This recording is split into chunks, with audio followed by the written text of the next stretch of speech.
For decades, August's family had trained royalty in how to behave like royalty, etiquette, how to sit, speak, dine, walk, bow, how to exist with grace. The craft had been passed down through generations, earning respect and steady income. Once.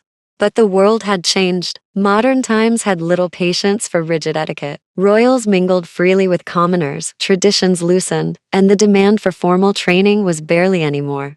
His parents tried to keep the family business alive, but it could no longer pay the bills. Eventually, they made a decision. If people no longer respected manners, they would at least always need food. They planned to open a restaurant.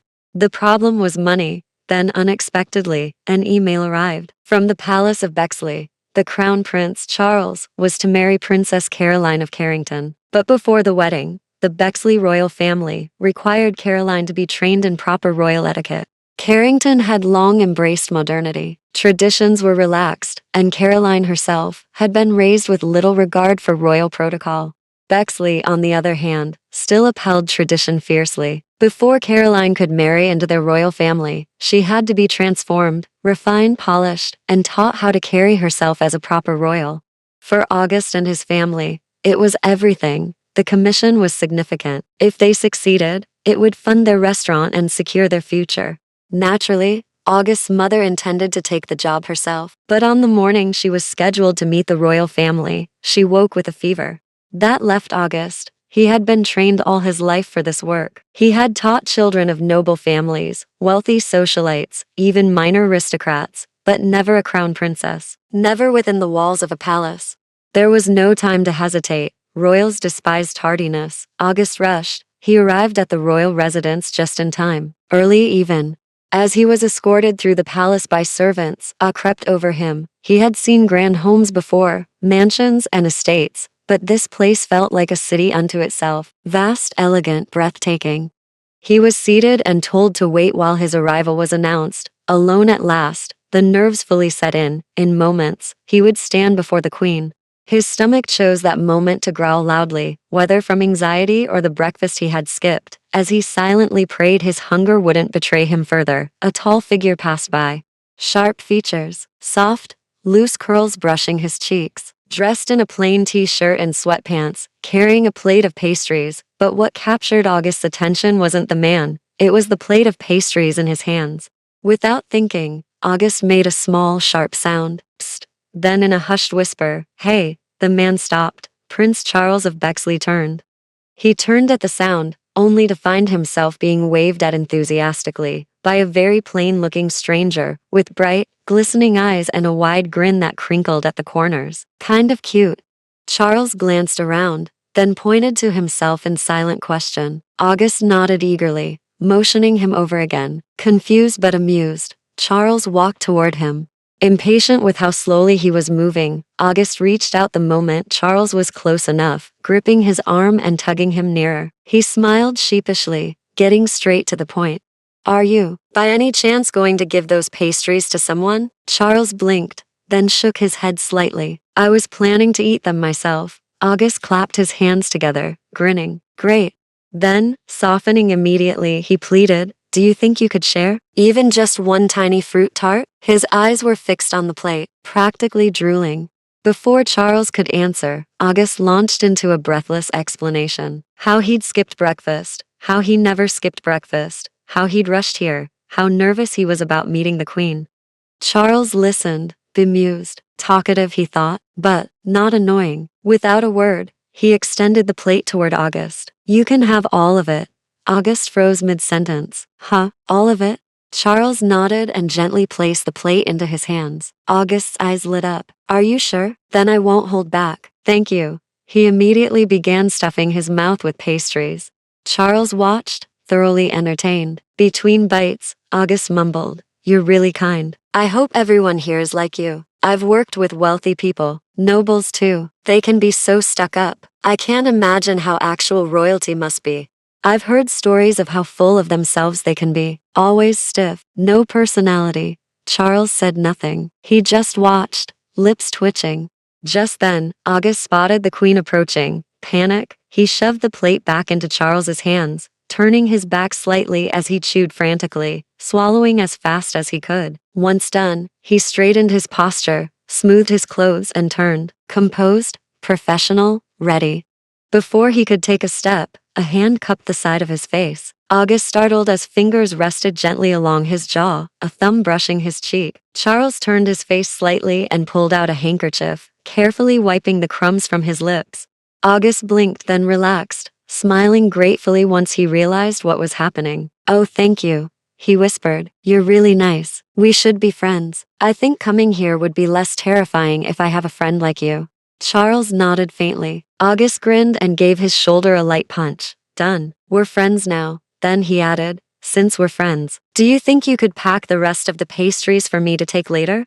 Charles nodded again, still watching him with quiet amusement. "I knew I could count on you," August said cheerfully. He turned just as the queen drew close. Moving quickly, he stepped forward, bowed deeply, and greeted her. The queen smiled warmly and placed a hand on his shoulder, gently lifting him from his bow as she accepted his greeting. August blinked in surprise. She was kind. She asked if he was the one who would be teaching etiquette, noting she had been expecting his mother. August apologized at once, explaining the situation and promising to do his best in her place. The queen reassured him. The Bexleys had worked with his family for decades. She trusted him completely. August thanked her, relief washing over him. Then her gaze shifted past him. "I see you've already met the Crown Prince," she said. "My son, Charles." August's eyes widened. "Crown Prince?" he whispered. "Son?" He turned slowly, desperately hoping there was someone else behind him. There wasn't. Charles stood there, meeting his gaze with a subtle smirk tugging at his lips. The memory of everything August had said came crashing down on him. At that moment, he wanted nothing more than for the ground beneath him to open up and swallow him whole. He had always known his mouth would get him into trouble one day. How had he not realized earlier? He had assumed Charles wasn't royalty because he had been dressed so casually. Sweatpants, a plain t-shirt. But this was modern times. A prince didn't need a tailored coat and polished boots to exist inside his own palace. Looking at him now, it was obvious. As Charles began walking closer, August reacted on instinct. He bowed deeply, head lowered, face burning with shame. He stayed like that longer than necessary, too embarrassed to lift his gaze. After a moment, he heard Charles speak. "Are you ever going to lift your head?" August straightened immediately, though he avoided looking at him, fixing his attention only on the queen instead. He silently prayed Charles wouldn't mention anything he had said earlier.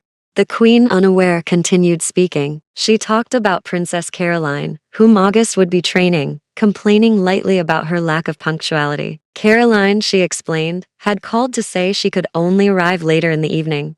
The queen sighed. She said she truly hoped August could instill proper royal manners in her. As for payment, she said it would be discussed with his mother later, though she would be paying in full upfront. She trusted their family's work. Throughout the entire conversation, Charles said nothing. August nearly sagged with relief. Once dismissed, he quickly made his way toward the exit, his heart still pounding. By the time he reached the grand doors, he had already decided. His mother would have to take over starting tomorrow. He could not survive this kind of tension. "Wait," Charles's voice stopped him cold. Running was not an option. Even if he wanted to, it would be disrespectful. August turned back slowly, met Charles's eyes for half a second, then bowed deeply again. "I'm sorry," he blurted out, "for earlier, for everything." Charles tilted his head slightly. "Forgiveness isn't given that easily." August straightened. "I'll do anything to earn it."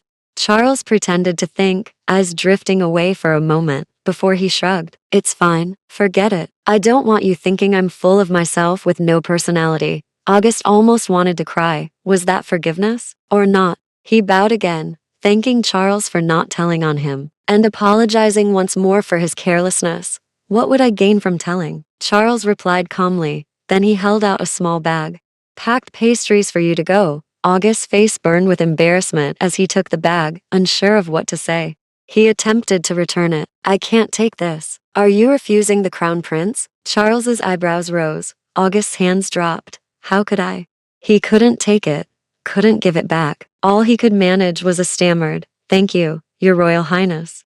Prince Charles nodded, a subtle smile playing on his lips. See you tomorrow, he said, turning to leave. August watched him go, thinking there was no way he was coming back tomorrow. The moment he got home, he went straight to check on his mother. To his relief, she looked better. For a moment, hope sparked in his chest. If she was well, then she could take over going to the palace and teaching the crown princess herself.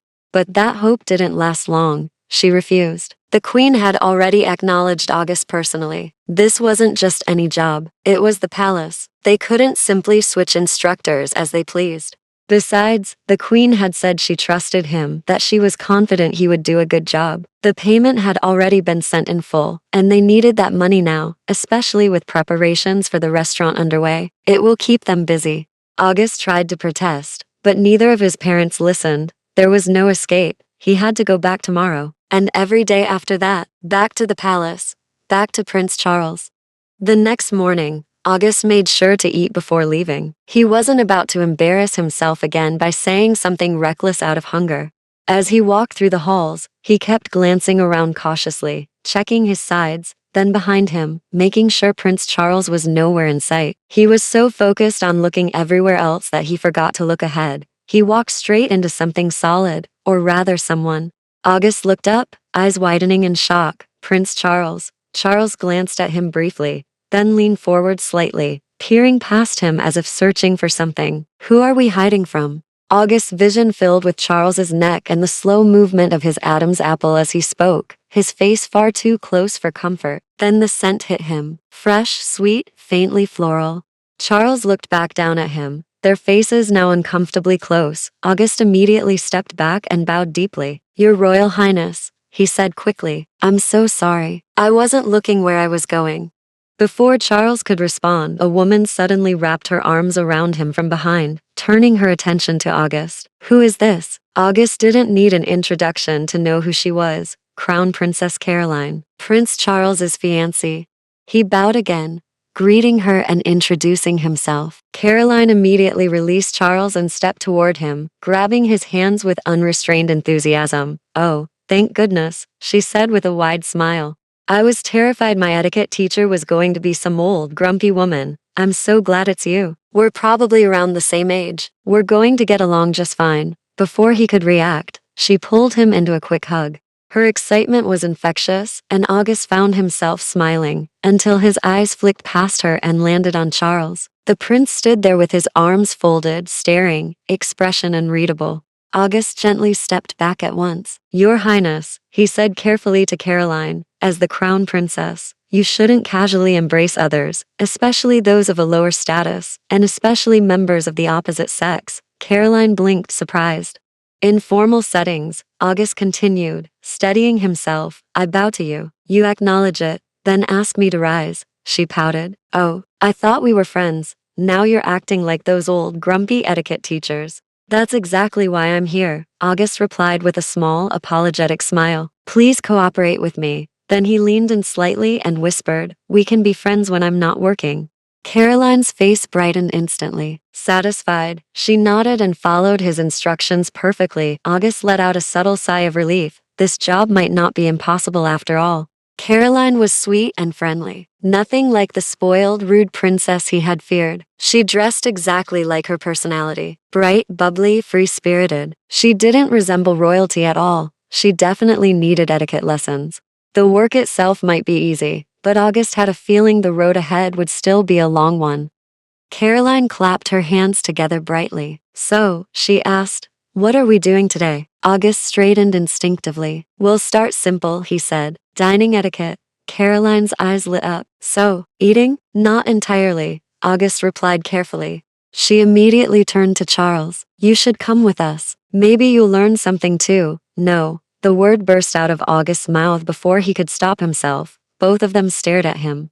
I mean, he corrected quickly, lowering his voice. It wouldn't be a good idea. Your Highness needs to focus, and he might be a distraction. Charles tilted his head, one eyebrow lifting in clear amusement. A distraction? He asked lightly. To who? You? August panicked. Not to me, he said immediately. Of course not, Your Royal Highness. I meant to your fiancé. Caroline laughed outright. Him? A distraction to me? Charles said nothing. He only looked at August, a faint smile tugging at the corner of his lips. Before shaking his head, "I'll be in my study," he said calmly. Turning away, August exhaled the breath he'd been holding the moment Charles disappeared down the corridor. He turned to Caroline. "Shall we?" She nodded enthusiastically and led the way. Since August was still completely lost in the palace, he doubted he could find the dining room even if his life depended on it. He had been wrong, very wrong. Teaching dining etiquette was not basic, and this job was not easy. Caroline held her knife like she was about to stab someone. She used whatever cutlery happened to be closest, completely ignoring what each piece was meant for.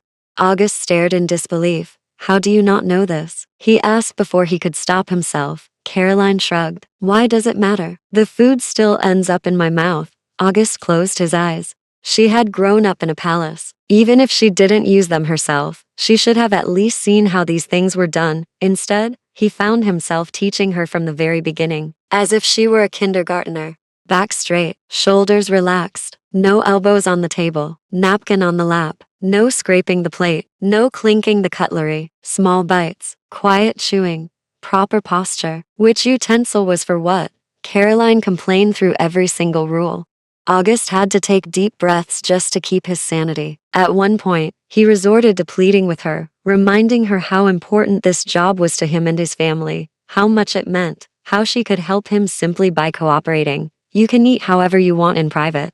She still complained, but she tried as they role-played a banquet setting, pretending to dine among nobles. The queen happened to pass by. August immediately bowed. Caroline waved cheerfully. "Hey, Vida." August felt his soul leave his body. He quickly grabbed her hand and lowered it, whispering urgently, "You cannot address the queen by her name." The queen paused, gave Caroline a look that clearly said you are hopeless, and continued on her way.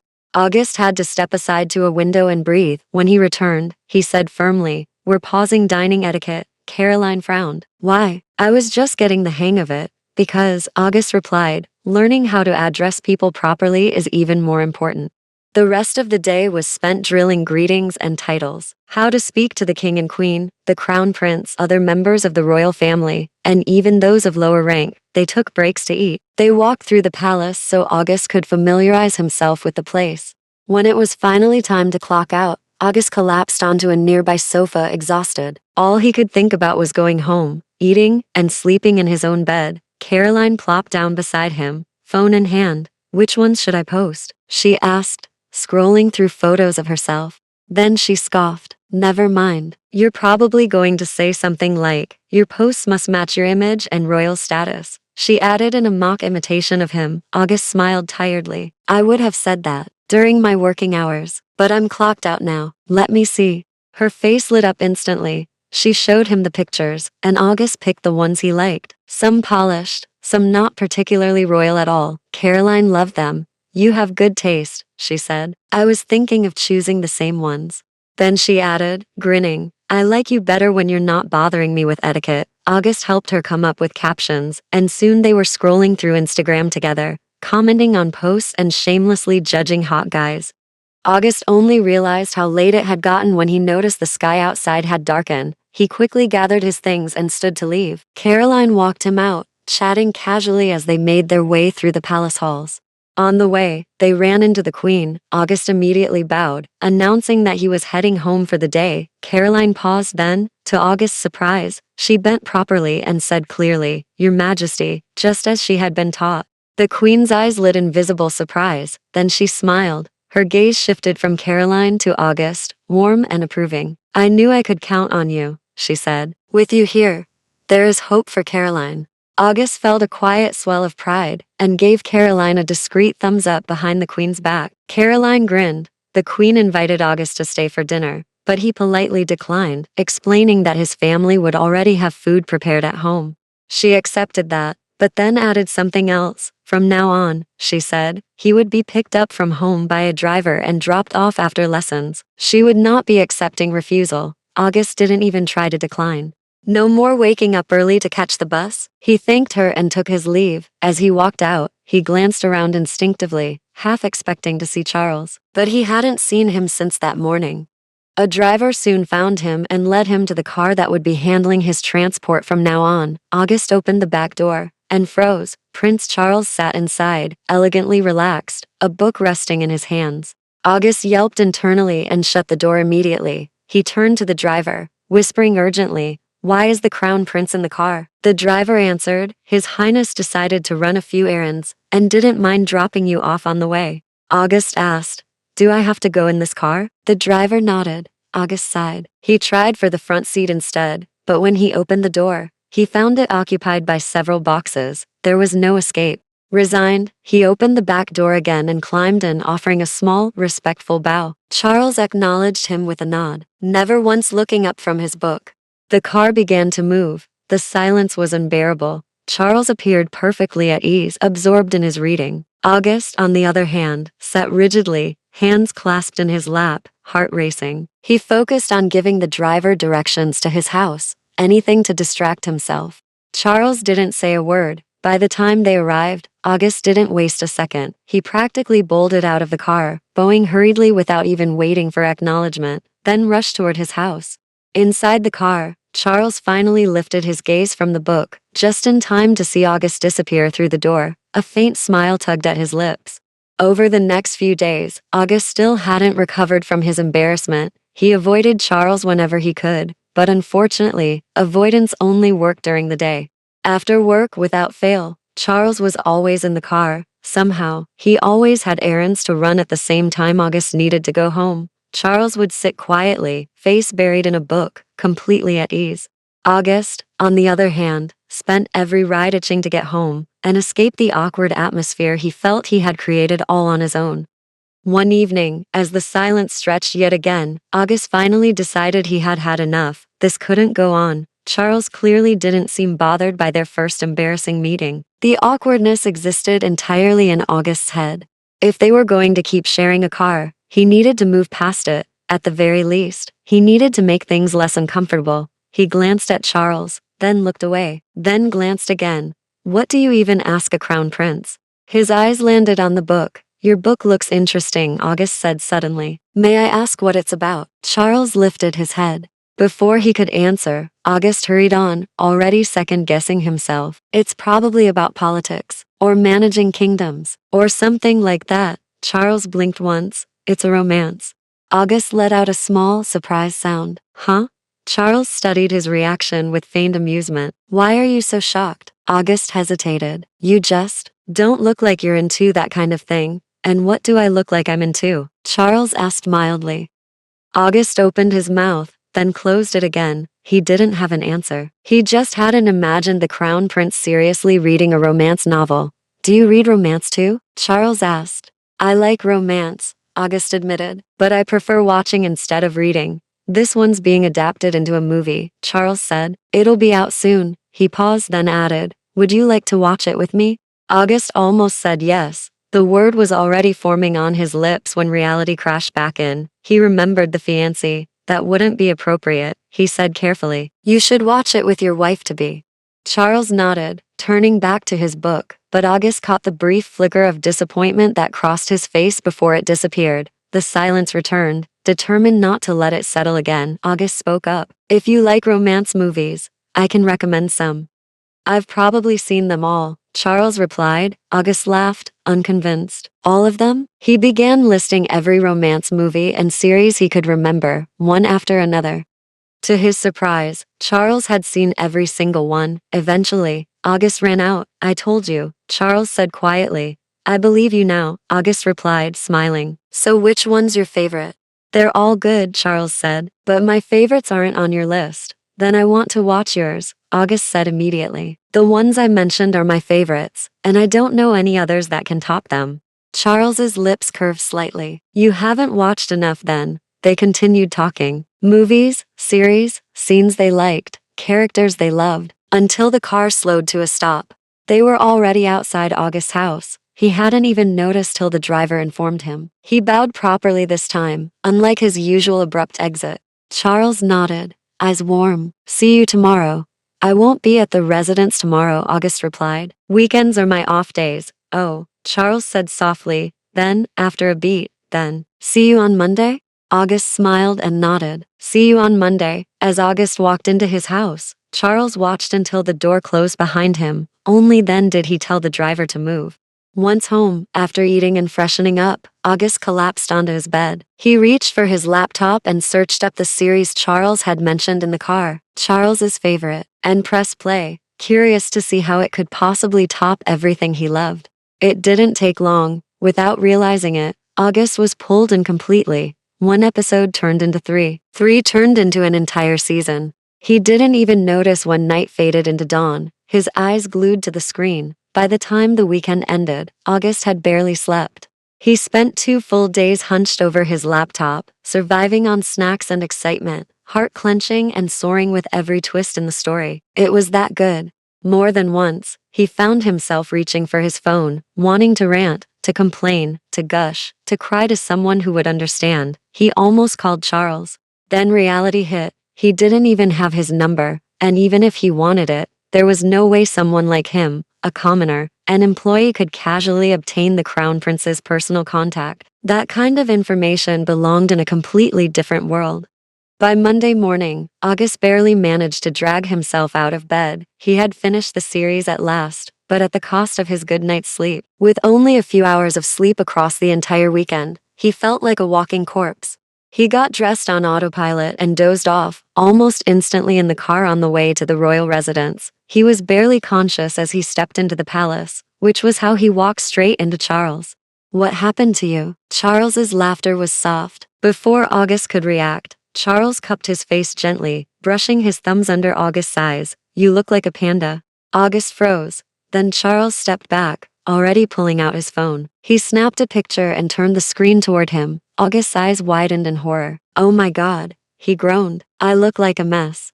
"Did you skip sleep?" Charles asked. "I barely slept all weekend," August admitted with a sigh. "Why?" August hesitated, then confessed weakly. "I watched your favorite series." Charles's eyes lit up. "Really?" August nodded, swaying slightly on his feet, his eyelids struggling to stay open. "Do you want to take a short nap in my room?" Charles asked gently. August snapped, fully awake at that. "No," he said quickly, shaking his head. "How could I? In your room? And besides, I'm here to work." Charles studied him for a moment. "Are you sure? Caroline isn't awake yet. She stayed up late too." FaceTiming her. "Friend, you can nap anywhere you want. If my room makes you uncomfortable, there are others. But it's the best place if you don't want to be seen or disturbed." The temptation was strong, very strong, but August straightened, summoning what little professionalism he had left. "I'll be fine." Charles sighed, clearly unconvinced. "Wait here." He disappeared down the corridor toward the kitchens. Left alone, August began doing jumping jacks. When Charles returned, he stopped short, staring at him. Then he laughed. "What are you doing?" "Staying awake," August replied breathlessly.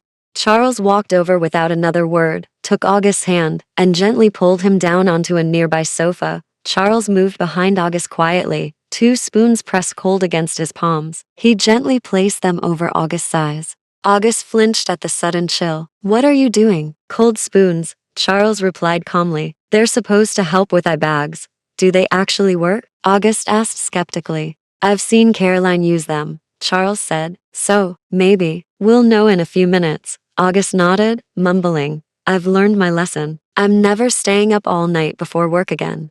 Charles glanced at him. "Did you really stay up watching the series I recommended?" "Against my will," August replied weakly. "I just couldn't stop. It pulled me in." "That good?" Charles asked. August nodded. "I get why it's your favorite." A small smile tugged at Charles's lips. "I have more recommendations if you want." He paused, then added quickly, "Movies, not series. So you won't stay up all night again." "I'd love that," August said immediately. "I don't trust anyone's recommendations except yours now." Charles hesitated, then asked, "What's your favorite romance trope?" "Tragic romance," August replied without missing a beat. Charles blinked. "Huh.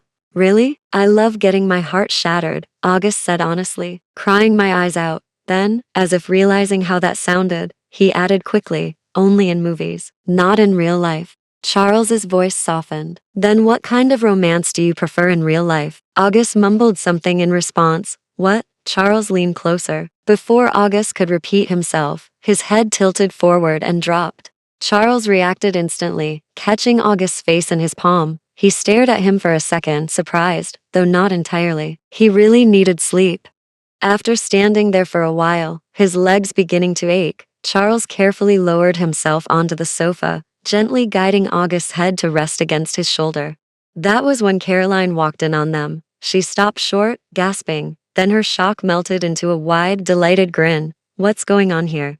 Charles immediately raised a finger to his lips, shushing her. She tiptoed closer, whispering, "What's going on between you two?" "Nothing," Charles replied. Caroline squinted at them. "That doesn't look like nothing to me." She eyed him suspiciously before her lips curled into a teasing smile. "You like him?" Charles shushed her again, more urgently. "I am whispering," Caroline whispered back. "Are you scared he's going to hear?" Charles didn't answer, just gave her a sheepish look. She glanced at August. "He's dead asleep. Trust me." Charles sighed. "Don't you have somewhere to be?" "Not until evening," Caroline replied smugly. "You're not escaping this conversation. I'll leave you for now, but I'll be on your neck later." With that, she slipped out. Once she was gone, Charles gently poked August's cheek, just to see if he would stir. Nothing. August jolted awake. He found himself lying on a bed, unfamiliar ceiling above him. Panic set in immediately. He shot upright, looking around wildly. Then his heart dropped when he noticed the darkness outside the window. He had slept through the entire day. The door opened. "You're up," Charles said lightly. "Sleeping Beauty." August flushed immediately. "Is this your room?" Charles nodded. "Did you bring me here?" Another nod. "I thought you wouldn't like my mother or anyone finding you asleep in the common area, so I brought you here." Then, as if suddenly unsure, he added, "Should I not have done that?"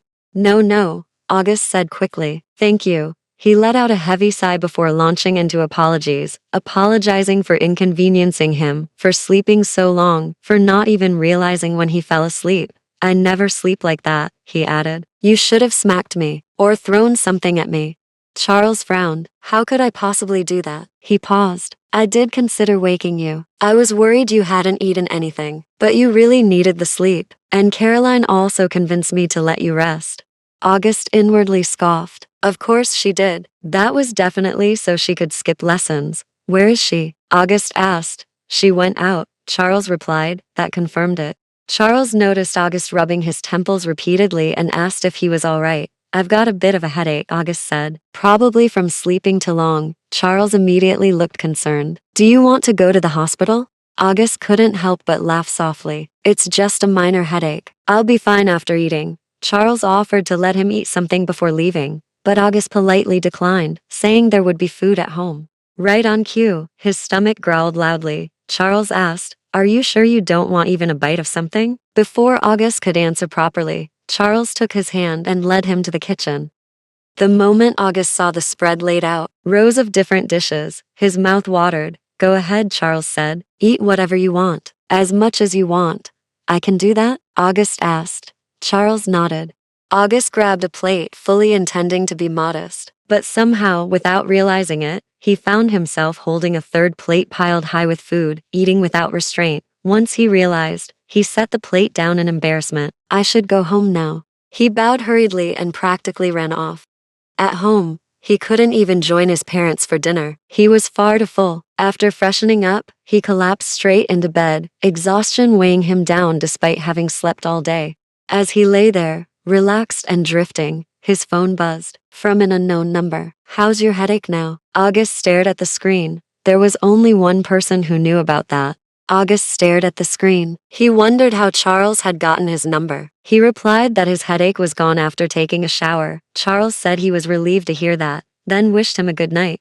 August was caught off guard. The Crown Prince had texted him just to ask about his headache.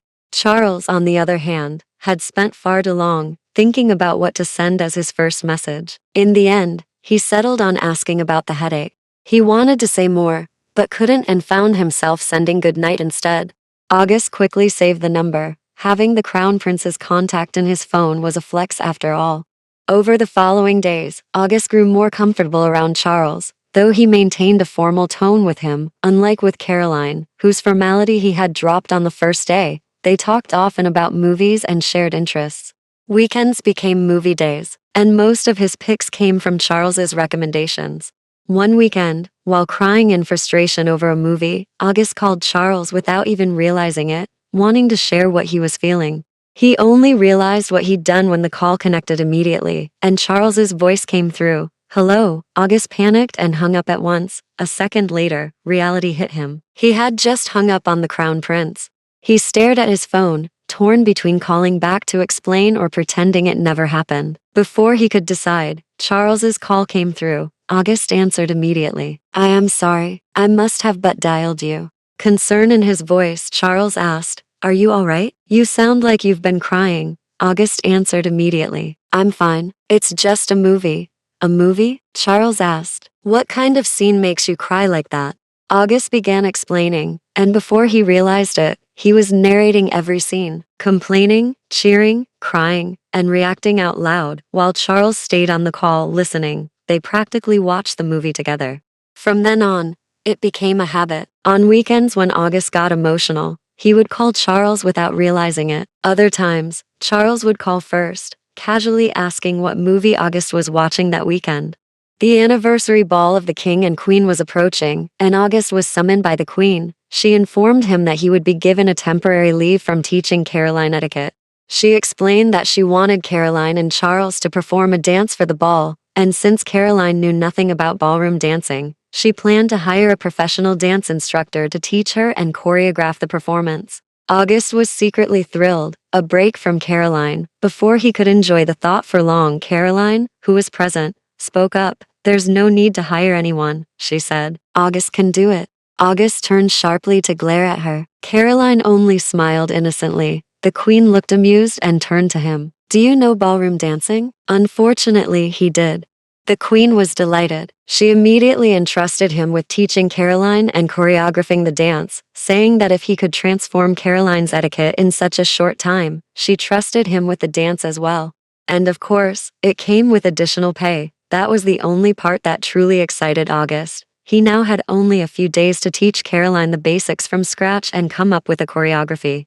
On the first day of lessons, Caroline insisted on calling Charles in to join them. His presence isn't necessary yet, August said. Not until we start working on the actual choreography. I called him so you can dance with him, Caroline replied. I'm a visual learner. August shot her a flat look. Since when? She shrugged sheepishly. Caroline plopped into a chair, grinning. Go on, start. August turned to Charles, biting his lip as he tried to figure out where to begin. Should he take his hand? Should he ask first? Charles stared back just as nervously, already aware of how close they'd have to be. He wondered if August could hear how fast his heart was beating. August decided to stick to what was formal and appropriate. He stepped closer and extended his hand, asking for a dance. Charles responded in kind, giving a slight bow before placing his hand gently into August's. They moved closer, settling into position just as Caroline started the music. They began to dance. They didn't break eye contact. August forgot entirely that he was meant to demonstrate the steps for Caroline. They moved in perfect sync, as though they had practiced together countless times. Their heartbeats were just as synchronized. August could hear Charles's heart racing, but he was confused, because his own was doing the same. He silently hoped it wasn't loud enough for Charles to hear. Charles, on the other hand, could hear August's heartbeat clearly, pounding just as fast as his own. He couldn't tell whether it was from the dance or something else. They danced, forgetting everything around them, until the music ended. Caroline's clapping broke the spell. They separated slowly, August lifting a hand to his chest, trying to calm his racing heart. He didn't understand it. The dance hadn't been nearly demanding enough to leave him like this. Caroline suddenly appeared in front of him, wearing a subtle, knowing smile. What's wrong? Nothing, August replied immediately. Then, eager to redirect, he asked, What did you learn from watching us dance? Without another word, Caroline began demonstrating the steps she had observed earlier. To August's surprise, she was mostly on point, not perfect, but close. Maybe she really was a visual learner, or maybe she simply had a natural talent for dancing. August corrected her posture, refined her steps, and guided her movements, while Charles quietly watched from the side. They paused when it was time for lunch. As usual, August joined Caroline, but this time, Charles sat with them. Midway through the meal, Caroline suddenly asked, Do you have a girlfriend? Or have you ever had one? August instinctively responded, Table manners. No talking while eating. Caroline groaned. Do I seriously still have to follow those rules when I'm eating with my friends? August sighed, defeated. She asked again, eyes bright with curiosity. So, have you ever had a girlfriend?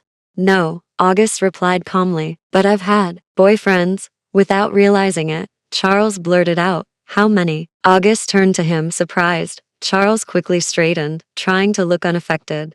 Caroline leaned in eagerly. Yeah, how many? August began counting on his fingers, looking like he was genuinely trying to remember. Charles watched closely, wondering how many there were. 2, August finally said. 1 in high school, 1 in college. Both ended right after graduation. Charles subtly signaled Caroline to keep going. Then you must have a type, she said. I've never really thought about it, August replied. Caroline asked, what about someone like Charles? August answered immediately without hesitation. I wouldn't dare want someone like His Highness. Caroline blinked. Why? Other than being a crown prince, there really isn't anything special about him. Charles shot her a look. She scrambled. I mean, he's charming and caring, and she glanced at Charles, searching for help. He silently mouthed suggestions. Loyal, she added, trying to follow. Growing frustrated, she finished decisively. In short, he's a good lover. The kind of man you only read about in books, probably because he reads too many romance novels. But really, he's an amazing person.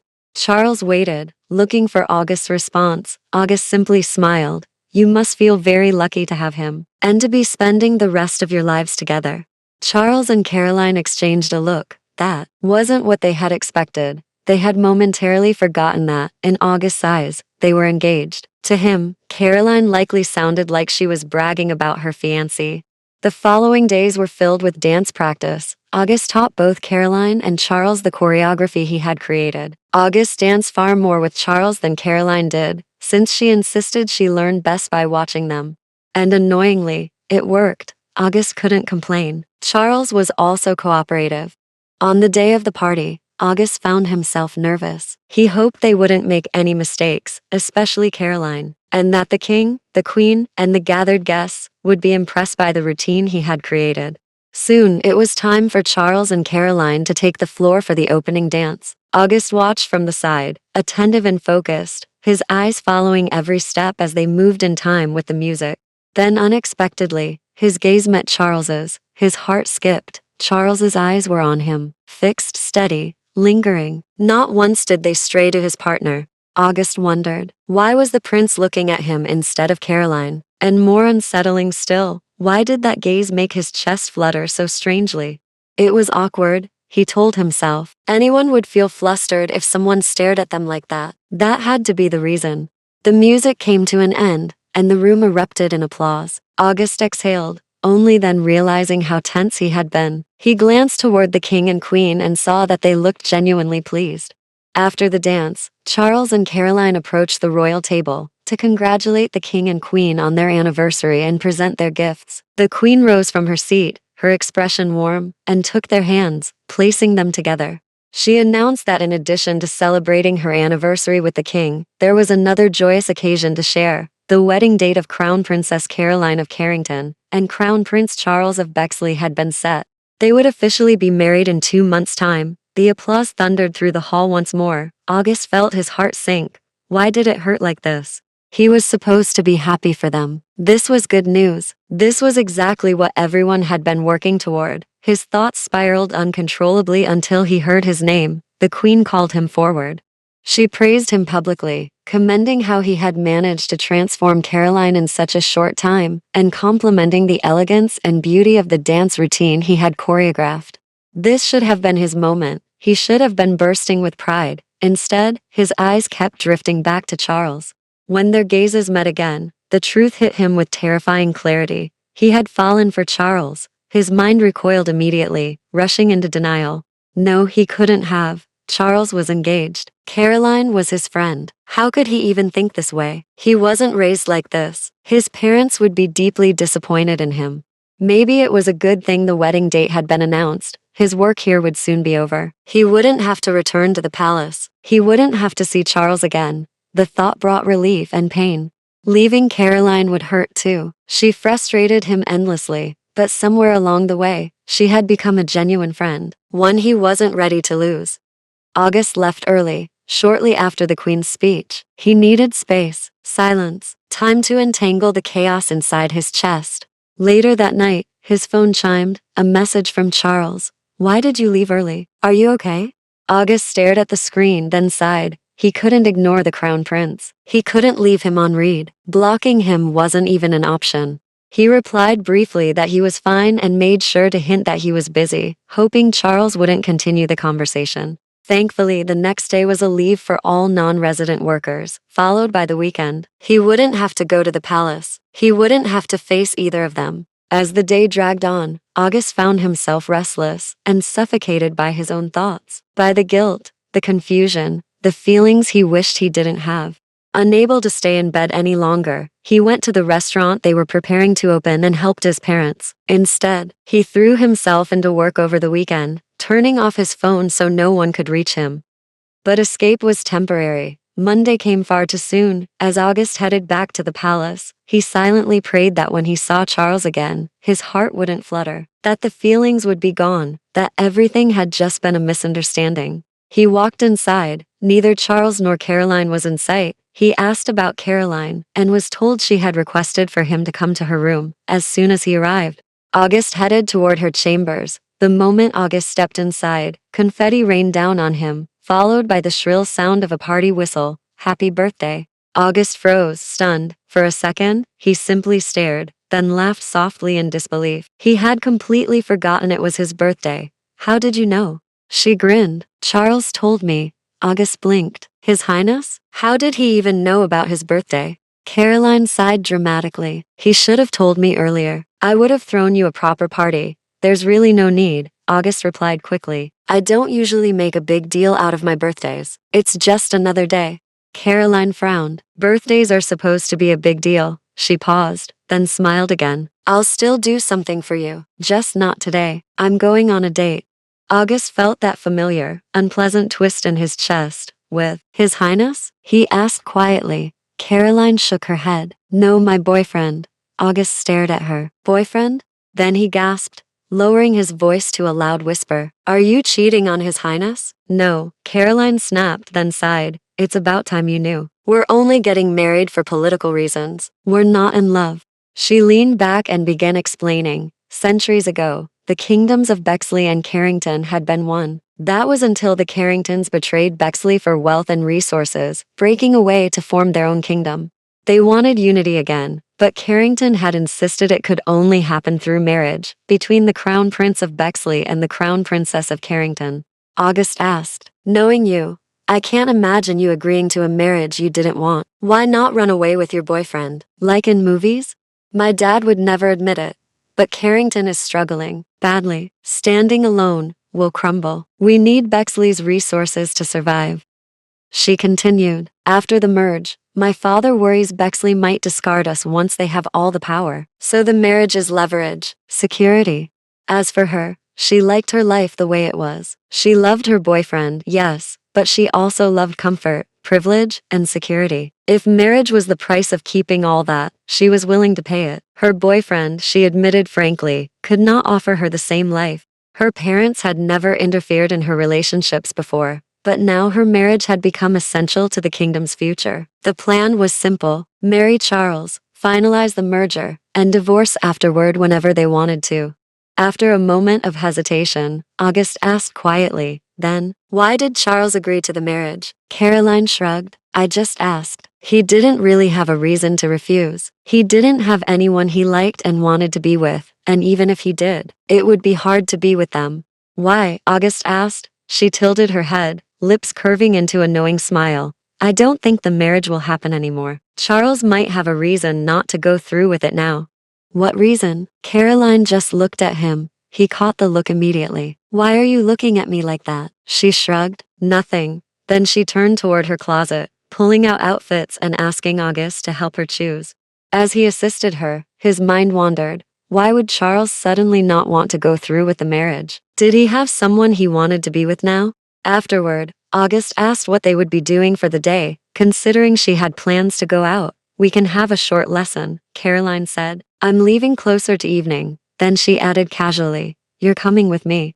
August blinked. Huh? Why? Because Charles will be there. That still doesn't explain why I have to go, he said. Caroline sighed. Since the wedding announcement, the Queen has people watching me whenever I go out alone. I can't meet my boyfriend with them around, so I'm using a date with Charles as a cover. August crossed his arms. And I still don't see why I'm involved. Because Charles would be lonely, she said simply. You'll keep him company. August opened his mouth to refuse. It's not a request, Caroline added lightly. It's an order. August sighed, frustrated. Why was she doing this to him?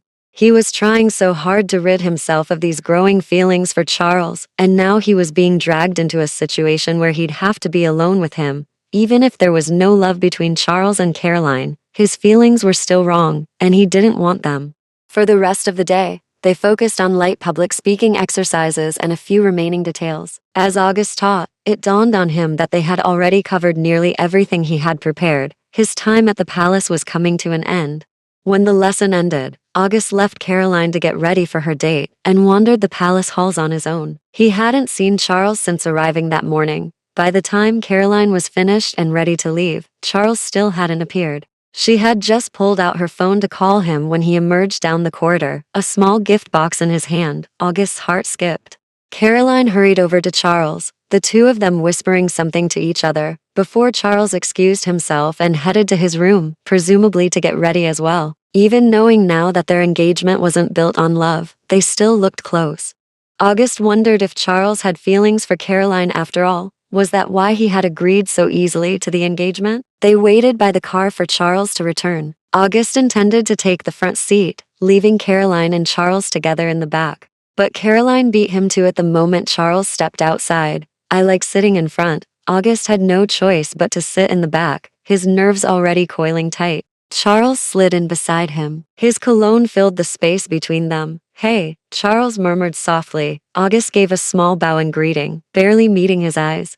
Charles studied him for a moment. You seem distant today, he said gently. Is everything all right? He then added, I tried calling you over the weekend. Your phone was off. I was worried something had happened. August quickly assured him that everything was fine. He had just been busy at the restaurant and hadn't had time to check his phone. Charles let out a relieved breath. I'm glad. I was really concerned. August's eyes drifted back to the gift box in Charles's hands. Did he get that for me? He immediately scoffed at himself. Don't be ridiculous.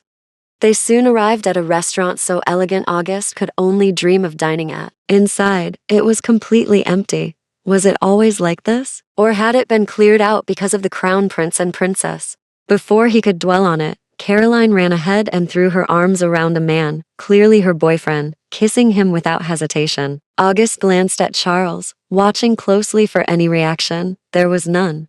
Caroline introduced her boyfriend to August, while Charles exchanged a friendly handshake with him, clearly already familiar. Moments later, Caroline and her boyfriend disappeared into a private room, leaving August and Charles alone.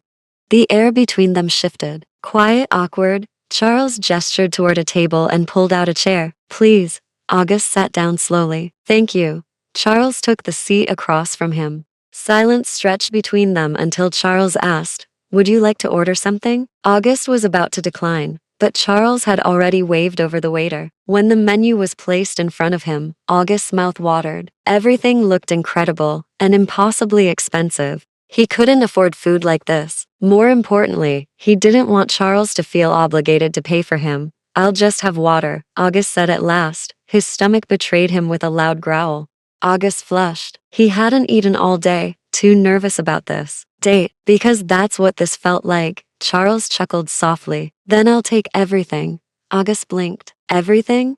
Is that too much? Charles asked casually. You can help me eat. He asked if August had any allergies. August replied that he wasn't allergic to any food, but to alcohol he was. Charles made sure none of the dishes contained alcohol.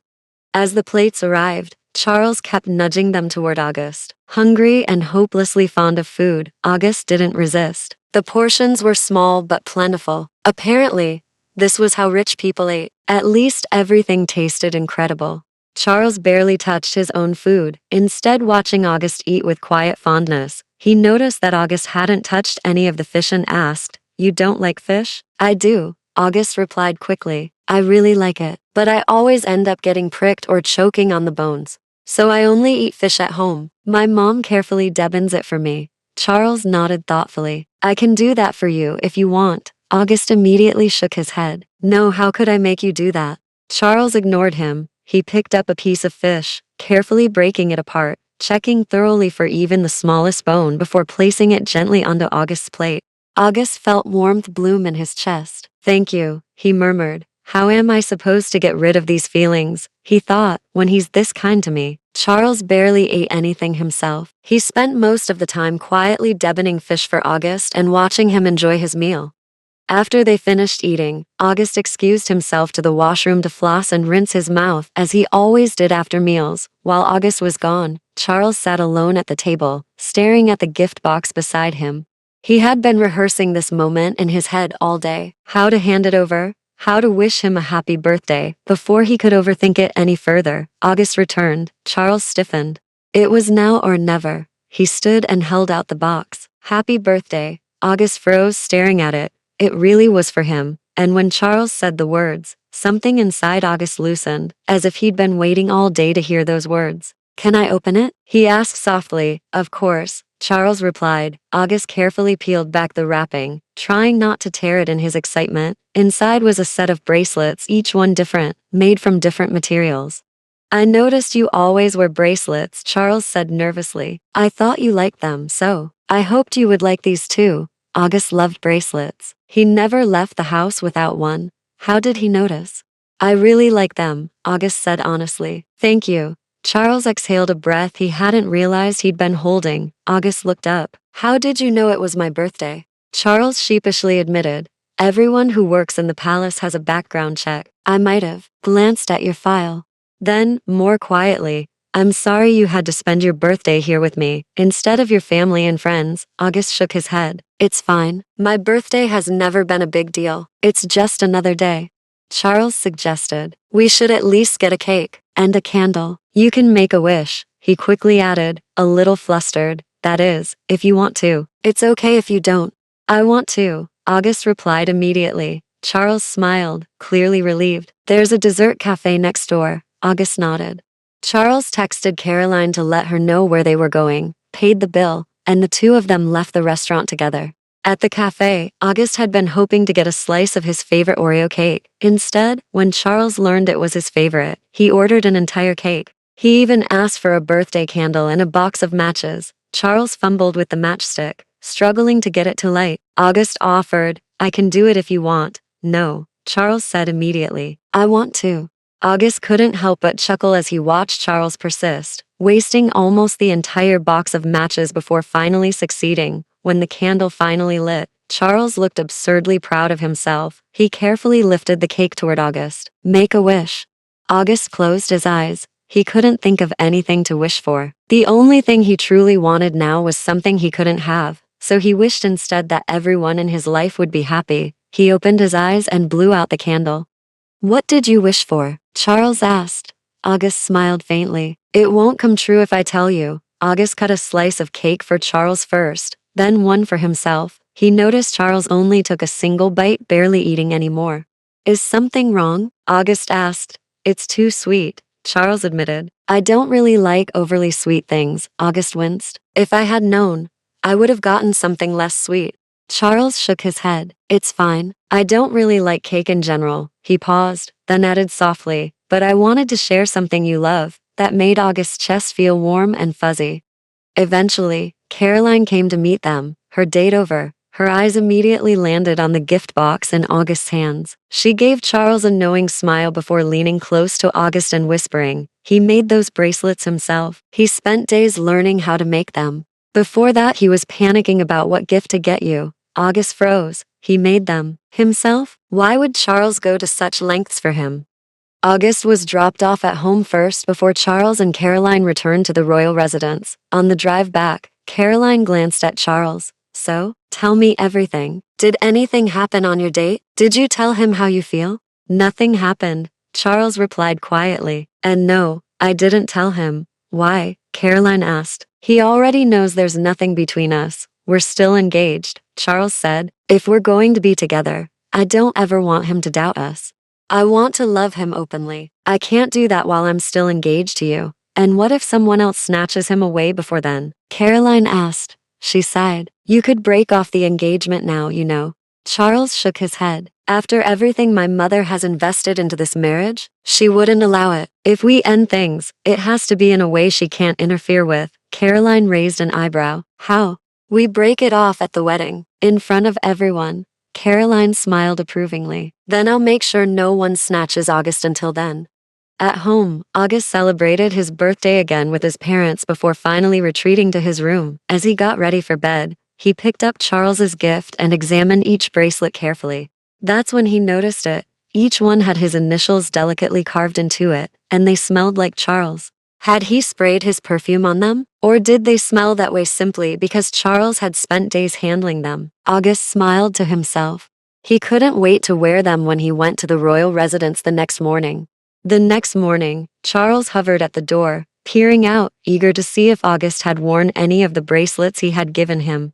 After pacing for a while, August finally arrived. Charles's eyes immediately went to his wrist, and he felt a wave of relief and joy. August was wearing all the bracelets he had made. He hadn't expected him to wear them all at once. Whether consciously or unconsciously, August made sure Charles could see his wrist as he bowed and greeted him shyly. He couldn't decide which one to wear, so he just wore them all. Charles tried to hold back the big smile threatening to appear on his face. You wore them, he said. August nodded, still shy. Charles admitted he had been worried they wouldn't fit, but now he was relieved they fit perfectly. Meanwhile, Caroline, who had just woken up, passing by, watched them and couldn't help but notice how August looked at Charles and his body language around him. She gave a knowing smile. August clearly had feelings for Charles. Later, when August went to meet Caroline, he felt all fuzzy inside. She gave him a suspicious glare as he stepped into her room. Why are you looking at me like that? He asked. Caroline replied, You like Charles, don't you? August's lips denied it immediately, but his body gave him away. Caroline told him there was no need to lie. She already knew. August sighed. I'm sorry, he admitted. Why are you apologizing? Caroline asked. There's nothing wrong with liking Charles. August knew there was no love between them. I liked him even before I knew that, he confessed. But no matter what, I shouldn't be falling for an engaged man, someone I consider a friend's fiancé. Caroline shook her head. You don't need to feel guilty. Sometimes we can't control who our hearts fall for. Besides, Charles is a really nice guy. It's impossible not to fall for him once you get to know him, August asked. Then why haven't you fallen for him? Caroline laughed. He's not my type. I'm into bad boys, with motorcycles and leather jackets. He's kind of a nerd. He used to be a huge nerd, with big glasses and all, until recently. He was? August mumbled, a small smile forming as he tried to imagine young nerdy Charles in giant glasses. Caroline continued, I might not be interested in him, but there are plenty who are. You'll have to hold your man close so no one snatches him away. How can I hold him close when you're both getting married? August asked. Caroline explained the wedding isn't happening anymore. We're finding a way to call it off. August frowned. And what about your kingdom? The merger will still happen, Caroline said confidently. Charles isn't just a crown prince in title. He does what needs to be done. He won't abandon me even after we break up. August sighed. Even if they break up, there'll always be another girl worthy of standing by him, probably picked for him by the queen. No matter what, I can only dream of being with Charles. We're from two different worlds. Caroline sighed, frustrated. At this rate, they'd never end up together. She didn't want to interfere, but now she had to. She decided she would get them together, before canceling her wedding with Charles and returning home. In the days that followed, Caroline made it her personal mission to get August and Charles together, especially to make August finally accept his feelings for Charles. She arranged dates with her boyfriend and deliberately brought the two of them along, only to disappear midway and leave August and Charles alone together. Picnics, skating outings, beach getaways. She even dragged them camping and made them share a tent. At some point, August almost forgot Charles's status, forgot that he wasn't supposed to be having these feelings at all. Charles, on the other hand, was simply savoring every moment he could spend with August. Caroline decided to take things a step further one morning. August had called to tell her he might not come to the palace that day because his parents had gotten into a minor accident while setting up equipment at the restaurant, and he was accompanying them to the hospital. They were fine, he said. It wasn't serious. Caroline, however, saw opportunity. She went straight to Charles and told him August had been in a serious accident and had been rushed to the hospital. She didn't need to say much. That alone was enough. Charles went pale. He demanded the hospital's name, barely waiting for her to finish before rushing out. He drove himself without a driver, speeding through the streets. Caroline watched him leave, satisfied. They're definitely getting together after this, she thought. My job is done. The hospital was chaotic, crowded, loud. Charles rushed inside, scanning faces desperately. There was no one at the reception desk. He wandered frantically, stopping nurses, doctors, anyone, until finally someone returned to the front desk. Charles asked if there was any patient named August Larson, who was brought in recently due to an accident. The receptionist nurse checked the system. Her expression shifted. Yes, she said. There is a patient by that name. His family was contacted. She paused, then asked, Are you family? Yes, Charles answered instantly without hesitation. I am. Where can I see him? The receptionist hesitated. I'm sorry. He passed away. A few minutes after he was brought in, the world went silent. A loud ringing filled Charles's ears, drowning everything else out. His legs went numb, giving way beneath him as he collapsed to the floor. Tears streamed down his face, but he didn't make a sound. All he could see were memories. Just then, a familiar voice sounded behind him, making his heart jolt before flooding him with relief. Your Highness? Charles turned around. It was August. Before he could even think, Charles pulled him into a tight embrace, holding onto him as if letting go would make him disappear. The tears spilling heavier than before.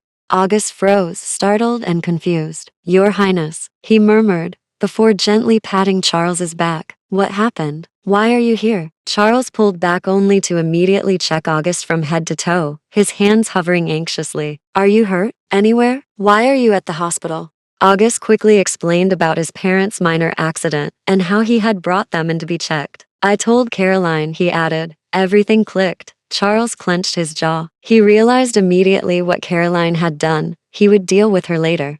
Overwhelmed, Charles pulled him into another hug, and before he could stop himself, the words slipped out. I love you. August stiffened. Huh? Charles froze too, his eyes widening as he realized what he had just said. Before either of them could react, August noticed a group of people heading their way. Realizing they were blocking the path, he instinctively reached out, taking Charles's hand and pulling him aside. Should we go somewhere quieter? Charles nodded. They didn't let go of each other's hands as they walked to the elevator, rode it up, and stepped onto the rooftop. Only then did August realize he was still holding Charles's hand. He slowly began to pull away, but Charles gently caught it again. Charles started, then stopped. He exhaled, finally letting August's hand go. August swallowed. You were saying something earlier. His heart pounded as he braced himself. Charles hesitated, staring at the ground. But after everything he had felt, after thinking he had lost August forever, there was no turning back. He lifted his head and said it again, clearer this time. I'm in love with you. August stood frozen, his heart threatening to burst out of his chest. Charles quickly rushed on. I'm not saying this expecting an answer, or anything from you. I just wanted you to know. He swallowed. When I'm done settling things with Caroline, I'll come back and confess properly. I'll ask you out properly. Then, softer, almost pleading. But until then, can you wait for me? Before August could respond, Charles hurriedly added, It's okay if you don't want to, or if you're not interested in me, or if you want to be with someone else. I'll wait for you. Charles blinked. Huh?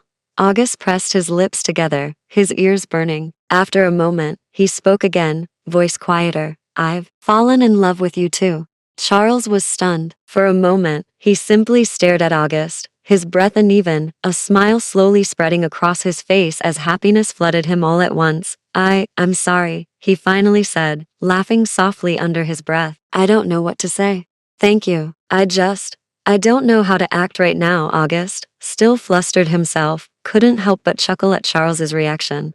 Just then, August's phone rang. It was his dad asking where he was and why he was taking so long. Only then did Charles realize he had been so worried about August that he hadn't even asked about his parents. "What happened to your parents?" he asked immediately. August answered, "My dad fell off a ladder and landed on my mom." Charles's expression changed instantly. "Are they seriously injured?" "No," August reassured him. "It wasn't high off the ground. They didn't get hurt badly." August asked, almost shyly, "Do you want to meet them?" Charles blinked. "Can I? But I didn't bring any gifts." August smiled. "It doesn't matter. They're not even getting admitted. Just being checked. We'll be heading home right after." Charles still looked hesitant, so August simply grabbed his hand and pulled him along. "They're going to freak out when they find out who you are." On the elevator ride back down, alone again, August realized he was still holding Charles's hand. He hesitated, unsure whether to let go or not. It was finally sinking in, for both of them, that they had confessed their feelings to each other. Before reaching his parents, they slowly let go of each other's hands. When they arrived, August's parents immediately asked where he had gone and who the person with him was. His dad jokingly asked if he had brought home a new boyfriend. August answered, "He's the crown prince of Bexley." Their jaws nearly dropped. They immediately tried to bow and curtsy, apologizing profusely for not recognizing him. Charles quickly stopped them. He introduced himself anyway, even though they clearly already knew who he was. He was visibly nervous, like someone meeting their in-laws for the first time, unsure how to act. He stayed close, helping wherever he could during their checkups. When the bill came, he insisted on paying, but August's parents had already settled it. Thankfully, they were fine and didn't really need to be admitted. Charles offered to drive them, and they couldn't bring themselves to refuse. As they made their way out, August's parents kept stealing glances at him, confused, curious. Why was the crown prince visiting them at the hospital, helping them, and even driving them home personally? And just what was going on between him and their son? Finally, they arrived at the house. August's parents got out first, thanking Charles again for the ride and for everything he had done that day. Once they went inside, August and Charles were left standing alone in the quiet. An awkward silence settled between them. August broke it first. "Thank you for today." Charles blinked. "I didn't really do anything." "You did," August said softly. "It was less stressful with you around." "Really?" Charles asked. August nodded. Charles smiled, clearly pleased. After a moment he asked, "Are you free tomorrow? It's the weekend."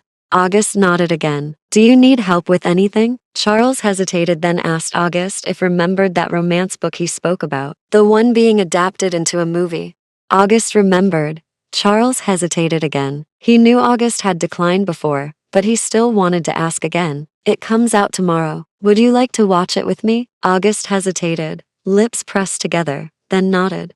Charles nearly jumped on the spot. "Great." Trying to hold back his excitement, he added, then, "I'll see you tomorrow. Should I pick you up?" "No. I will pick you up. What time should I be here?" "Evening," August suggested. "Evening sounds good," Charles said quickly. "I'll be here by 5? 5 is fine. Then, see you at 5, Charles said, smiling. "Tomorrow?" He began walking backward, waving at August as he headed toward the car. August waved back, smiling, half afraid Charles would bump into something, especially when he nearly did. Eventually, Charles got into the car and drove off. On the way back to the palace, a bright smile never left his face. He barely noticed Caroline rushing up to him, already apologizing for lying earlier, realizing she might have taken things too far. But seeing his expression, soft, happy, almost dazed, she knew something good had happened. Maybe she went too far, but at least something good came out of it. And now she really wanted to know what. August, meanwhile, sat alone in his room, heart still racing. He couldn't believe he had confessed his feelings, so much for trying to get rid of them. Before 5 the next day, Charles was already outside August's place. August, who had been waiting, stepped out to meet him. August had assumed they were going to have a normal cinema experience, surrounded by other people. But once they arrived, Charles led him straight past the main halls and into a private cinema room. August paused, looking around. "I didn't know a place like this was an option at the cinema. It's just going to be us in here. If you're not comfortable with it, we can go to the public one," Charles said immediately. No, August replied quickly. Then he added, "Actually, This is better. I have a problem. I can't shut up while watching movies. That's why I usually prefer watching at home. I'd probably disturb everyone else. He glanced at Charles. You can tape my mouth shut if I keep talking. I don't want you not enjoying the movie because of me. I probably should. Charles tried teasing. Huh? August blinked. Charles chuckled, then pointed to a snack and vending area inside the room. You can take whatever you want. August's eyes lit up as he took in the variety. I can? Are they free? It's included with the room. Then we should get our money's worth, August declared, not holding back as he grabbed snacks. Once they settled in and the movie began, August nearly spilled his drink when the opening scene showed two people making love. He immediately glanced at Charles. That wasn't in the book. Charles defended himself quickly. I have no idea what's going on. I promise it's not that kind of movie. Hopefully. Normally, scenes like that wouldn't faze him. But this time was different. He was alone in a private room with Charles, and the tension lingered. Soon, August was fully drawn into the movie, his commentary starting almost immediately, reacting to scenes, whispering theories, gasping, complaining. Charles didn't mind at all. He was already used to this. After all, they had watched movies together countless times over the phone. Watching like this beside August, hearing his voice, sharing every reaction, felt far better than watching quietly alone. Charles couldn't help chuckling. He pulled out his phone and tried to secretly take a picture of August's crying face, but the shutter sound betrayed him. August paused mid-sniffle. Did you just take a picture of me? No, Charles said immediately, but I heard. Before August could finish, Charles pulled him into a hug, patting his back, clearly trying to distract him. When he finally pulled away, their faces were close. Charles lifted his hands and gently wiped August's tears with his bare fingers. As Charles's touch lingered, August found himself staring at his lips, his senses overwhelmed by the scent of Charles's cologne now so close. Before he could think, he leaned in and pressed a kiss to Charles's lips. Charles froze. The moment the realization hit him, August gasped loudly and pulled away. I don't know why I did that. Charles stayed frozen for a moment as August turned and hurried away, embarrassment written all over him. Charles snapped out of it and chased after him, grabbing his hand to stop him. Are you abandoning me after taking my first kiss? Charles blurted. August froze. First kiss? He immediately began apologizing again, words tumbling over each other. Charles shook his head. It shouldn't matter. If we both like each other, right? But I should have asked if you wanted it, August said quietly. Charles hesitated, then replied, what if I don't mind? He stepped closer, still holding August's hand. Would you have kissed longer? He parted his lips slightly, only to be met with Charles's stiff, hesitant kiss. His lips pressed too carefully, barely moving, like he wasn't even breathing. Charles pulled back almost immediately, eyes searching August's face. That was horrible, wasn't it? August shook his head. I'm sorry, Charles sighed, visibly embarrassed. I thought I'd be good at my first kiss. I've watched and read so many kiss scenes, but now I'm not so confident. It wasn't bad, August said honestly. Charles sighed. You really don't have to lie, do you? Want to try again? August asked softly. Charles avoided answering. Instead, he asked if August wanted to watch another movie. August shook his head. Then, should we start heading back? Charles asked.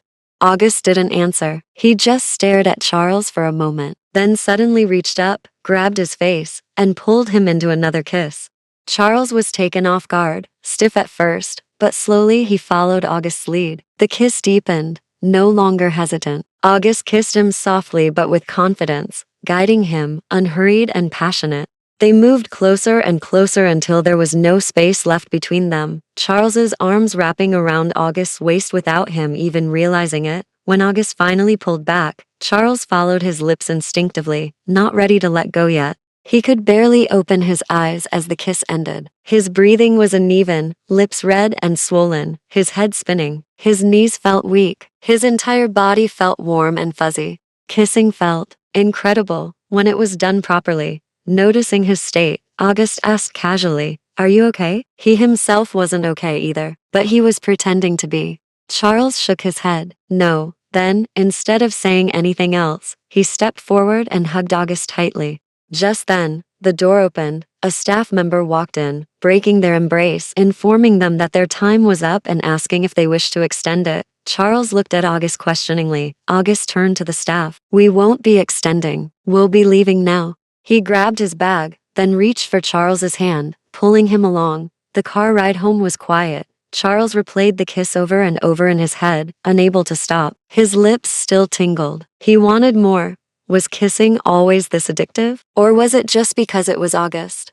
After dropping August off and returning to the palace, Charles walked inside, looking completely lost in his own world, a shy, satisfied smile on his face. He passed Caroline without even noticing her once again. Caroline watched him go, baffled.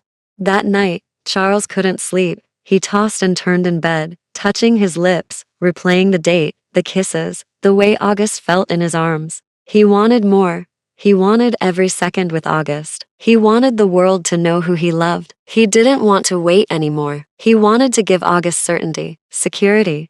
Without thinking any further, he got out of bed and went straight to his parents' chambers. Luckily, they weren't asleep yet. Without wasting time, he went straight to the point. He told them he wanted to break his engagement with Caroline, that he was in love with someone else, and that his father, the king, turned to the queen immediately. He always followed whatever decision she made. If she agreed, he agreed. If she didn't, he wouldn't. The queen, however, didn't react the way Charles expected. There was no anger, no raised voice. She simply looked at him calmly and said it was late, that they were tired, and that they would discuss everything properly in the morning. The next morning, as August arrived at the royal residence, he was immediately met by Caroline, who demanded that he tell her everything about what was going on between him and Charles. Before he could answer, the queen's personal maid approached them, informing August that the queen was summoning him. August's heart sank. Why would the queen want to see him? His mind spiraled with countless possibilities as he followed the maid. Caroline tried to follow, but she was stopped at the door. Only August was allowed inside. That alone made his nerves worse. He stepped into the queen's study to meet her cold expression and piercing gaze. He bowed deeply, greeting her properly, his palms slightly damp with sweat. The queen spoke. How long until the marriage day of Charles and Caroline? August answered immediately, almost instinctively. For weeks, the queen remarked. That was a quick answer. As if you've been keeping track. August stiffened, guilt flashing across his face. The queen continued calmly. Your services are no longer needed. Effective immediately, August's breath caught. For the remaining 4 weeks, she went on. I want Charles and Caroline to spend as much time together as possible. Their bond must strengthen before the wedding. August's face visibly fell. The queen observed him closely. You look disappointed. August quickly straightened himself. I've grown close to Princess Caroline. We've become friends, so it's sad to part ways. Is that so? The queen replied coolly. She studied him in silence for a moment before speaking again. I really liked you. I accepted you to transform a hopeless Caroline into a graceful royal, and you did that perfectly. Then her gaze sharpened. I just never expected that while doing so, you would also seduce her fiancé. August froze. The queen knew. She continued, her voice steady. She would have been willing to overlook it, as long as Charles still married Caroline obediently. But now, Charles wanted to break the engagement to be with him. Charles had never once gone against his duty, never defied her.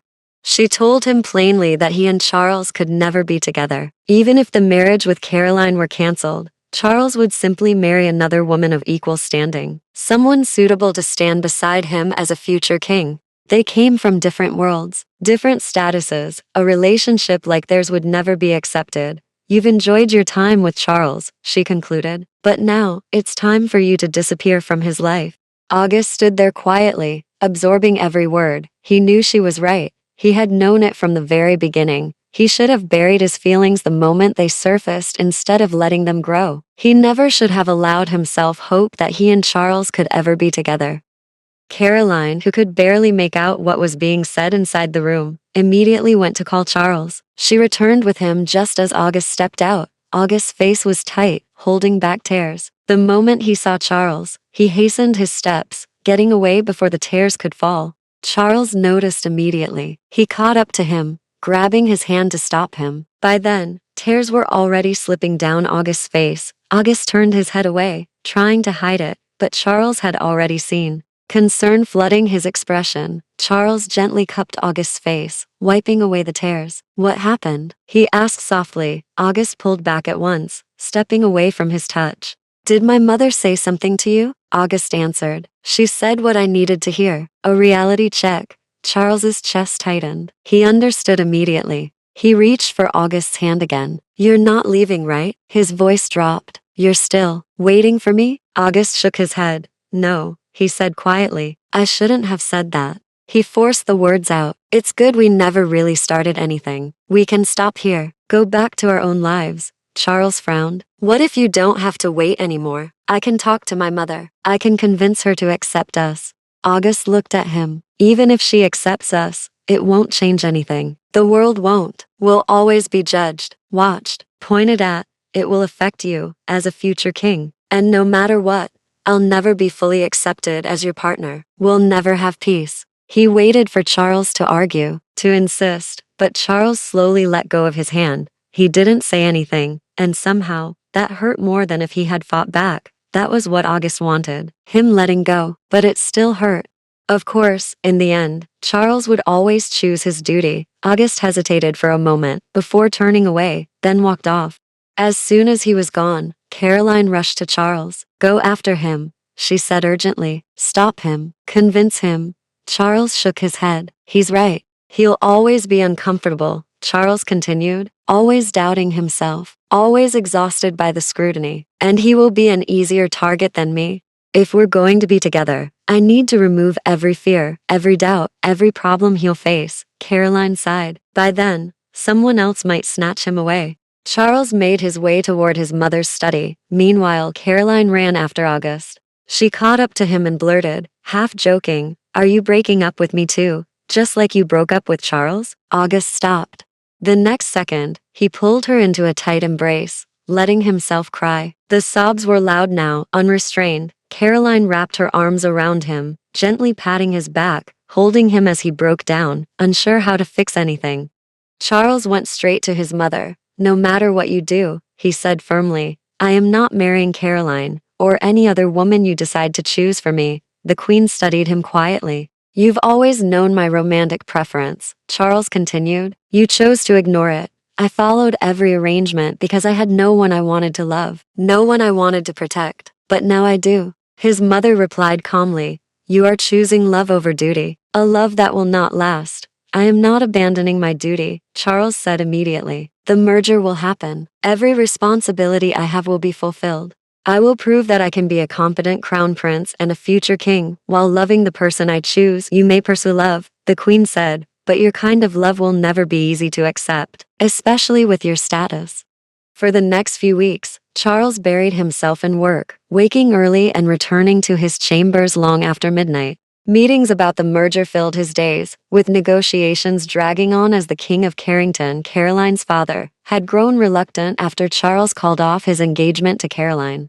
Time and again, Charles had to stop himself from reaching out to August or simply driving to his house. August, on the other hand, spent his days lying in bed. He only heard about Charles and how he was doing through Caroline. Every day, he wondered if he had done the right thing by walking away without even trying.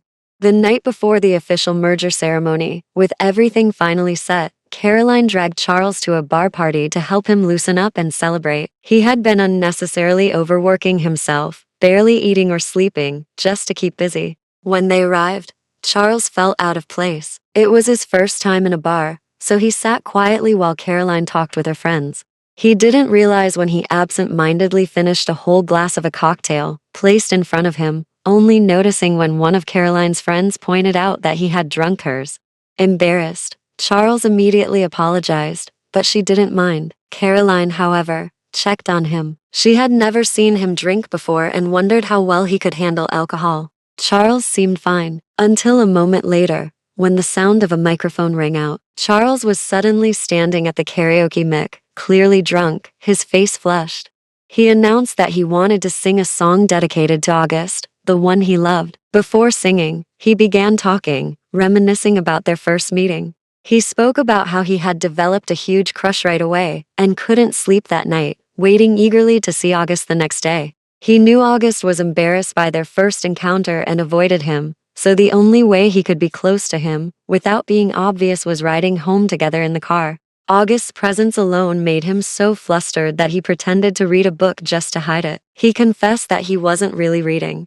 He talked about how happy he felt when August finally spoke to him, and how he discovered they both liked rom-coms. It gave them something to talk about, something to bond over. The more they talked and spent time together, the deeper his feelings grew. He had imagined their future together countless times, but reality had taken a different path. Still, he missed August deeply and hoped that this was only a phase, that there could still be a future for them. Even if August chose not to be with him because of royal pressures or gossips, he would accept it. He didn't want August to feel any unhappiness for choosing him. All he wanted was to be August's peace and happiness, to make sure August never felt even a second of regret for being with him. All the while Charles spoke, Caroline was recording everything. It might have been the alcohol, or perhaps Charles was simply terrible at singing, but the moment he actually began to sing, the entire bar felt their ears suffer. In the middle of the night, just as August had convinced himself he was asleep, his phone chimed with a message from Caroline. He opened it and saw the video she had sent. Watching it to the end, he found himself caught between tears and soft laughter at Charles's terrible singing. He couldn't believe he had ever doubted Charles's feelings, or assumed Charles would always choose duty over him. Regret washed over him for running away without even trying, overthinking and fearing something that hadn't even happened yet. In that moment, he felt like marching straight to the palace and telling the queen to let him be with Charles. Even if she refused, he would still be with him. By morning, Charles woke up to find the video from the bar spread all over the media. Unable to stop himself, he read the comments, wanting to know what people thought.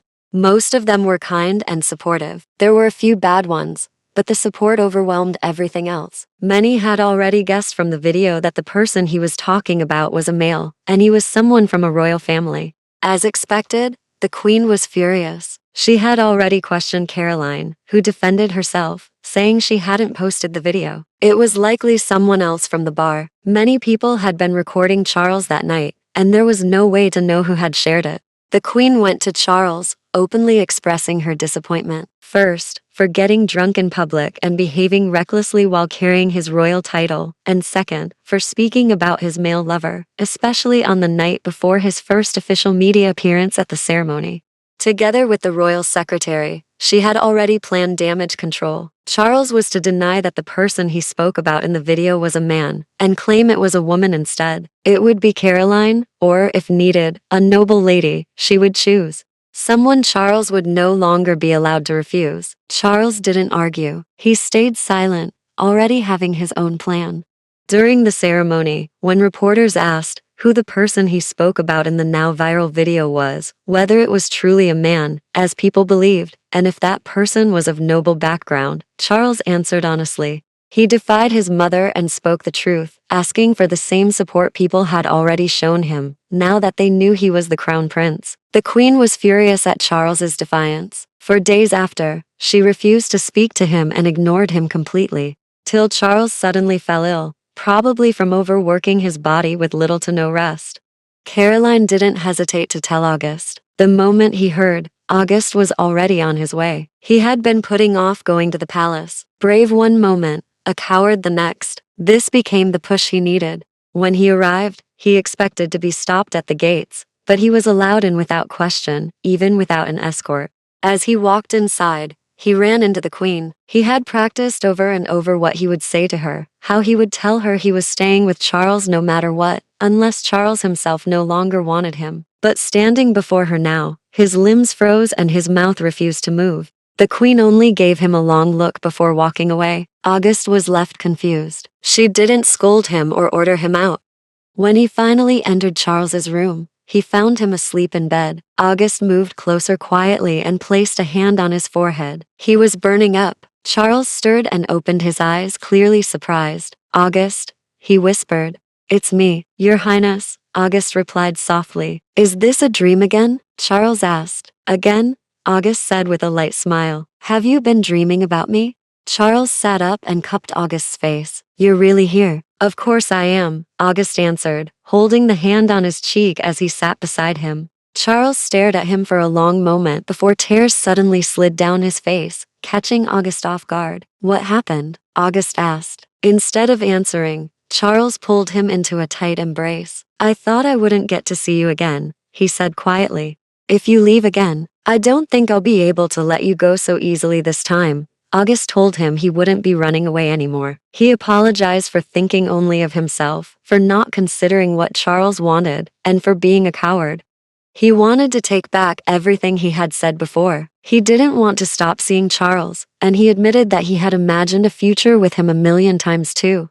Charles's eyes lit up, then slowly dimmed. But my mother is still against us. She keeps trying to set me up with noble women. I'm actually a bit scared of her, August admitted, but I won't leave you anymore just because she or anyone else says so. I don't care what people think anymore. Even if my entire family and the royal officials are against us? Charles asked. They'll keep trying to break us up. They'll keep targeting you. As long as I have you by my side, August replied. I know you won't leave me to be bullied by others.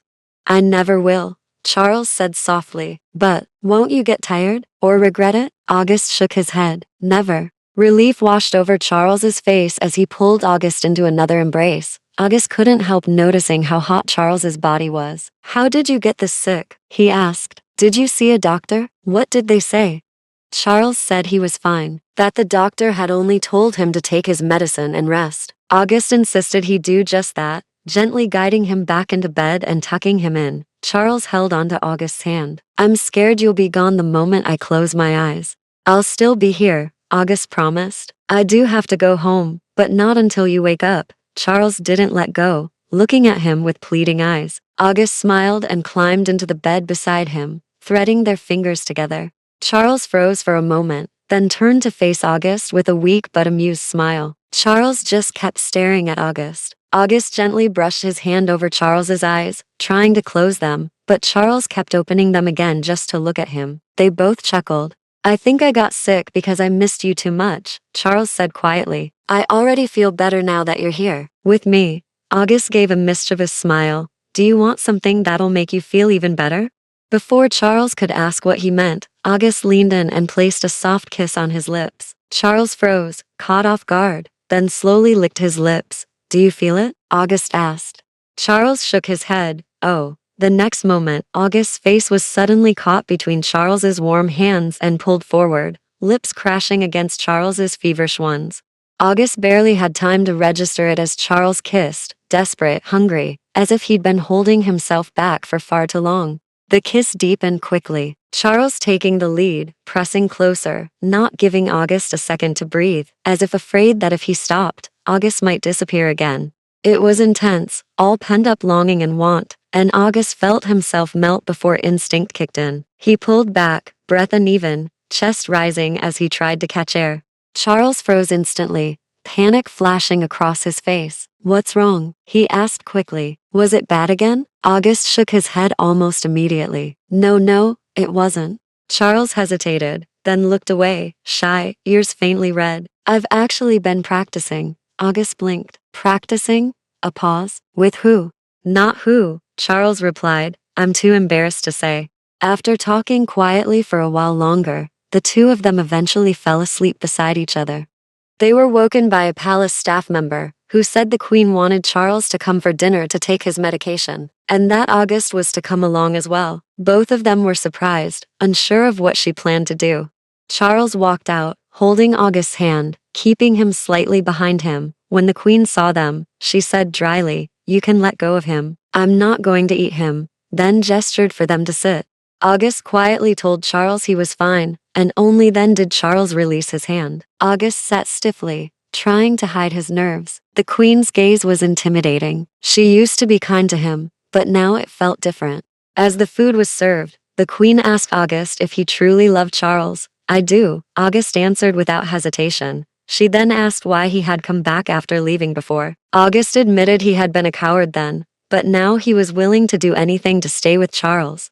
Anything? The Queen asked, her expression sharp. Charles quickly told her not to make August do something unreasonable. The Queen sighed, sounding tired. I give up. She said Charles had already exposed his sexuality and their relationship to the world, and he no longer obeyed her anyway. There was no point in trying to separate them now. She wouldn't stand in the way of them being together, as long as they didn't damage the royal family's image any further. August and Charles stared at her in disbelief. Charles asked if she was serious. August quickly thanked her before she could change her mind. "Don't thank me," the queen said. "I haven't accepted you. I simply have no other choice." She reminded them that Charles was her only child and heir, and that as a mother, his happiness still mattered to her. The position at the top was lonely, and one day, when others were gone, he would still have someone by his side, just as she had her husband. That was, of course, if August could endure and fit into royal life for that long. August promised he wouldn't leave Charles's side, and that he would do his best to fit into his world. The queen poured a glass of wine for August, to drink to keeping his word. Charles immediately remembered that August was allergic to alcohol. Before he could stop him, August had already downed the entire glass. Panic set in as Charles hurriedly called for the royal doctor, checking on August and asking why he would drink something he was allergic to. August replied that the queen had poured it for him herself. To him, it felt like her first step toward accepting him. The queen scolded him sharply, calling him foolish for drinking something he was allergic to without thinking, and personally urged the royal doctor to hurry. Soon after, August struggled to breathe and passed out. Thankfully, the royal doctor arrived moments later and attended to him immediately. When August finally opened his eyes, he found Charles sitting beside him, looking deeply worried. August asked why Charles was there sitting, when he himself was sick and supposed to be resting, and whether Charles had eaten or taken his medication. Charles snapped back that he couldn't possibly rest or eat while August was in that condition. August tried to brush it off, saying he was fine and that it wasn't a big deal. Charles replied that it would have been a very big deal if the doctor hadn't arrived in time. August pulled him into a gentle embrace, apologizing for making him worry when Charles was the one meant to be recovering. Just then, the queen entered the room, relieved to see August awake. She told him to stay at the palace for a few days until they were sure he was completely fine, before they will say she almost killed her son's male lover. She had already arranged a guest room. Seeing the two of them holding each other, she added that if they planned to be together, they should start thinking about setting a wedding date soon. She wanted to plan and attend her only child's wedding while she looks young and was still able to walk. She didn't know how they would manage, but she hoped for a grandchild too, or two. As the queen walked away, August muttered, "Marriage, children." Charles quickly assured him that it would always be August's choice, whether he ever wanted to get married or not. As for children, now that Bexley and Carrington were united, Caroline can give the queen an heir. And besides, they weren't living in old times anymore. If August ever wanted children of their own, they could have them. August admitted he wasn't ready just yet, but he was open to marriage someday and to having children together. Charles smiled, satisfied. He was already picturing a future with August and their children. Soon, food was brought in so Charles could finally eat and take his medication. Afterward, August called his parents to explain why he wouldn't be coming home. He told them about the situation and about his relationship with Charles. They were shocked, saying they had sent him there to work, not to fall for the crown prince, and that they came from different worlds. August was tired of hearing that. His parents pressed on, making it clear they didn't approve of the relationship. Now, on top of everything else, he had to deal with earning their approval too. That night, August returned to the guest room, while Charles stayed in his own. Neither of them could sleep. They tossed and turned until, one by one, they left their rooms to meet the other and run into each other in the hallway.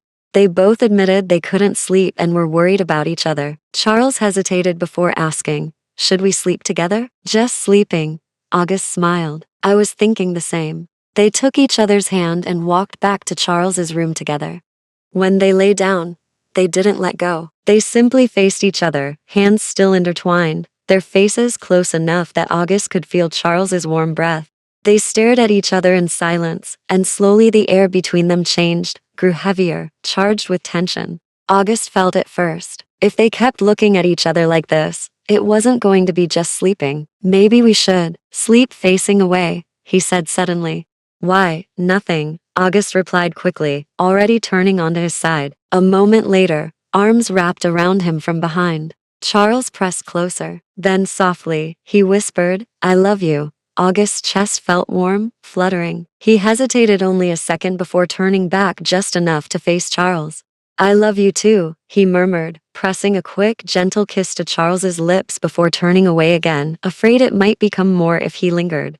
Charles tightened his hold, resting his forehead against August's back, more than content to have him there.